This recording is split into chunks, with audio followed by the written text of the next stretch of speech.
Mkuu wa mawaziri Musalia Mudavadi ametetea ushirikiano baina ya serikali kuu na ile ya kaunti ya Nairobi, akibaini kuwa ushirikiano huo utasaidia pakubwa katika kuimarisha huduma pamoja na miundo msingi ya jiji la Nairobi.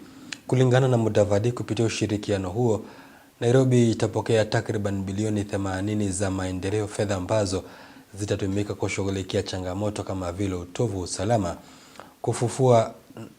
kufufua mto Nairobi pamoja na usafi wa mji ule.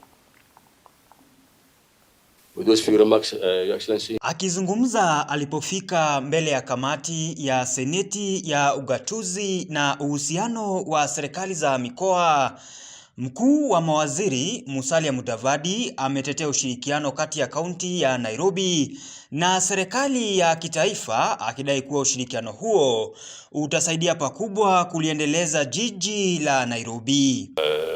The national government will be supporting to the tune of 80 billion Kenya shillings in all these programs. This is a cooperation agreement and it is not a transfer of functions. The NMS was a transfer of functions.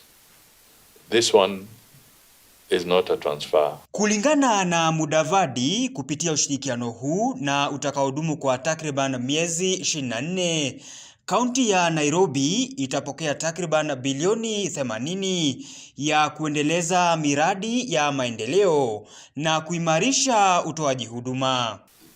In this cooperation agreement, which runs for 24 months, which is 2 years, there are specific targets where we have a steering committee, which I chair and deputized by the governor of the city of Nairobi County, that is Governor Sakaja.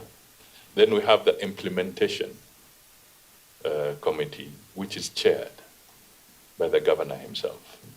So that is the one that will deal with the day-to-day follow-up and implementation.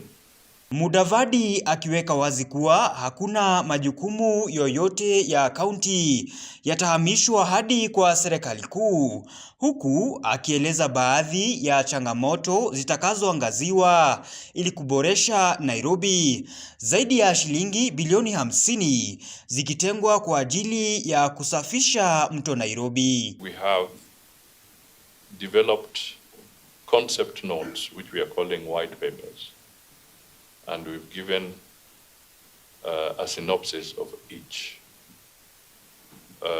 The first white paper deals with water and sanitation, and then white paper number 5, which is environment and green development, and this talks to the issues of the Nairobi Rivers regeneration, the waste to energy opportunity, the built environment, which includes affordable housing and positioning of Nairobi as